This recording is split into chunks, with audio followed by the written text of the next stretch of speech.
Alright friends, welcome back to another episode of Generation Tech. My name is Alan. Now a lot of you guys have dreamed at one time or another what it would actually be like to live in the Star Wars galaxy. While I have repeatedly stated that the possibility of you being a Force user is minute, one job you would have the opportunity to get involved in would be piloting. Whether it's joining a local defense force or becoming a smuggler, there are tons of positions available for those who aren't afraid of a bit of speed and adventure. Now, having said that, in the galaxy of Star Wars, starships are hardly held to any kind of strict galactic-wide regulations like we have here on Earth, and the quality of the types of ships you might fly will vary greatly, which is why we've compiled a list of 10 incredibly dangerous ships you should avoid for safety reasons. Instead of being just one type of ship, Uglies were a designation for an entire class of ship, usually piloted by scumbags and pirates. These were cobbled together ships made up of derelict and destroyed starfighters found in scrapyards. Not surprisingly, these types of ships were most commonly found in the Corellian sector. Corellians have an odd taste for aesthetics after all.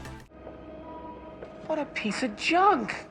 Anyway, Uglies were most popular during the post-galactic Civil War period due to the large amounts of destroyed starfighters left over from the war that were available for scavenging.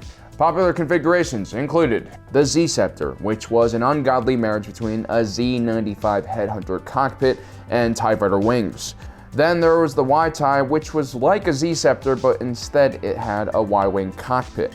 The X-TIE and the TIE Wing changes the formula a little bit, but at the end of the day, all of these broke-ass fighters all shared some similar traits: a lack of structural integrity, reliability, and survivability. Now, I'm all for bolting on upgrades to a ship, but when the upgrade is the entire cockpit or wings, I'd rather run the other way.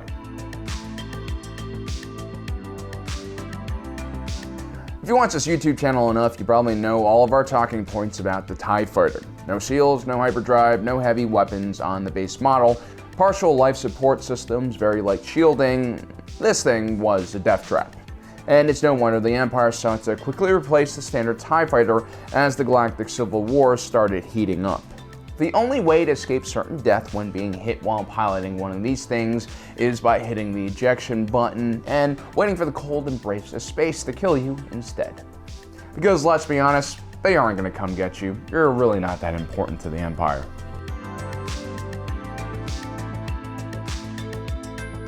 The Rebellion, despite having superior fighters compared to the Empire, had a much higher mortality rate amongst its pilots. This was mainly because of a lack of training and not the equipment they were using. When a Rebel pilot survived a few engagements behind the cockpit of the venerable X-Wing and showed the skills necessary to become an ace, they were given a chance to pilot the Awing. This beauty had some of the most powerful sublight engines in the game. It was perfect for the type of slash and run attacks the Rebels were famous for. Surprisingly powerful and heavily armed for a ship of its size, it was a force to be reckoned with, but the A-Wing was notoriously difficult to pilot. Later models of the A-Wing had their shields stripped along with their heavy weapons to make them even faster, making evasion their primary mode of defense, which also made it one of the most dangerous ships to pilot in the Rebellion.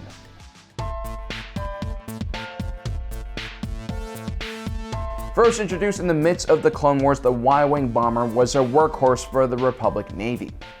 It combined a decent amount of maneuverability and protection along with a surprisingly large payload of heavy munitions.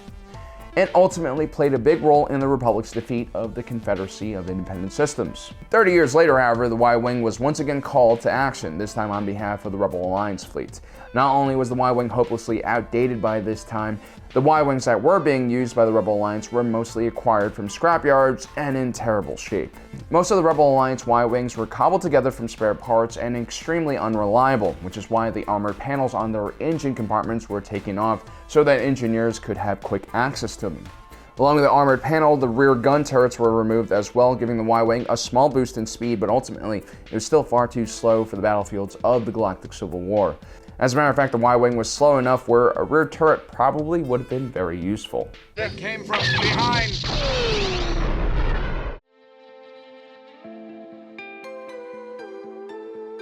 The Delta 7 Ether Sprite was a beautifully and simply designed ship. Its classic wedge shape hid very few modern conveniences. It lacked shields, hyperdrives, and couldn't even fit a full astromech. But that was more or less okay because the Delta 7 was specifically designed to be used by Jedi pilots, whose force senses gave them an edge on the competition. This also meant that the interior of the Delta 7 was stripped of sensors, computers, navigational, and maneuvering aids you would usually expect from a starfighter. What you ended up having was a pure starfighter that was much more mechanical and organic, but also incredibly dangerous to fly with a very tiny margin of error. It comes to no surprise that only the Jedi really flew this ship, and as casualties started rising, the Jedi started looking for an alternative that was a bit more safe. The Delta 7 was very much like a leader bike before leader bikes stopped being real leader bikes with all their ABS, traction, and throttle settings, and other things more sane people wanted on a leader bike. The Delta 7 was basically a small little cockpit strapped to two giant engines, which was really great for a Sunday drive, but probably not the best thing to fly into combat.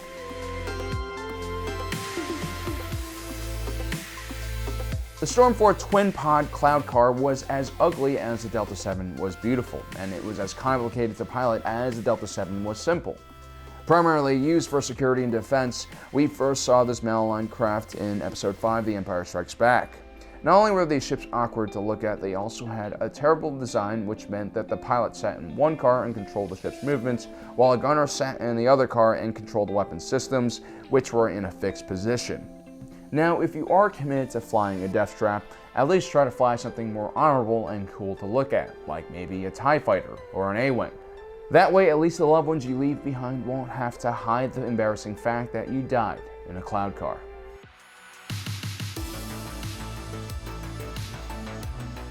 Well, how did you guys not expect the Falcon to be on this list? Remember, this is not about the worst ships, but the most dangerous.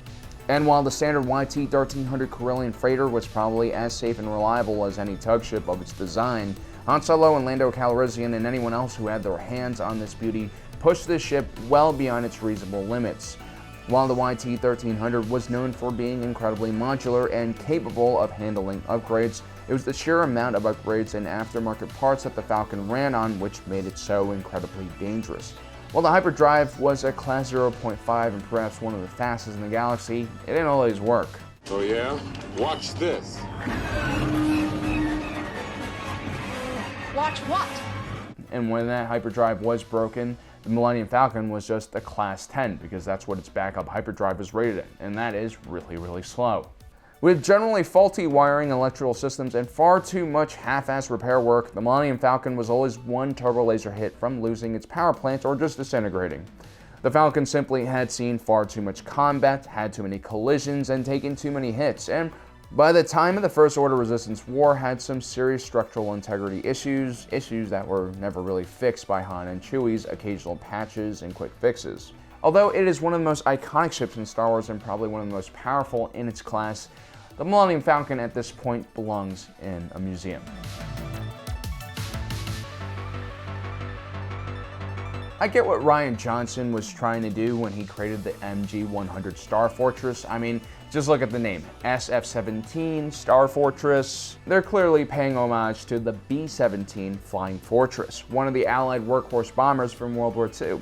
On paper, it looks great and definitely fits into George Lucas's original vision of Star Wars battles. Lucas was heavily inspired by World War II dogfights and even looked at real-life gun cam footage to replicate the dogfights we see in the original Star Wars movie. But the MG-100 Star Fortress, from a practical standpoint, doesn't really make any sense. It's probably one of the biggest death traps in Star Wars. It's also probably one of the worst designed ships in Star Wars history, and a perfect example of form over function. This lumbering bomber was not only incredibly slow, but also unshielded and unnecessarily large. It also had a crew of 5, which was a bit intensive for a small group like the Resistance. The Star Fortress did hold a ridiculous amount of proton bombs, over 1,000, but they were completely unguided and required a ship to fly right over their target to dump the payload. The bombs were assisted by magnets and required the ship to be incredibly close to its target, which of course meant the Star Fortress were usually destroyed immediately after deploying their payload by their own munitions. That is, if the enemy point defense weapons or starfighters don't get this incredibly slow-moving ship first. So, death if you fail, death if you succeed, and just death in general. I'd much rather pilot a Ywing. Or even a B-Wing for that matter. Designed from a prototype by the Mon Cala engineer Quarry, these were eccentric ships designed by an eccentric man. Man-fish. Fishman. The B-Wing was supposed to replace the Y-Wing, trading maneuverability for more firepower. Designed primarily as a blockade runner, the B-Wing's payload was strong enough to take out an enemy capital ship, but the only thing it really had going for it from a defensive standpoint was its linear speed, which still wasn't really fast enough to outrun a standard TIE fighter. More importantly, the fuselage of the ship spun around the cockpit, which just made it unnecessarily confusing for the pilots. It wasn't all that uncommon for the pilot to forget where the rest of their ship was and then crash into some kind of debris or another ship. Like I said, this was definitely an eccentric ship that lacked a practical design, making it a death trap.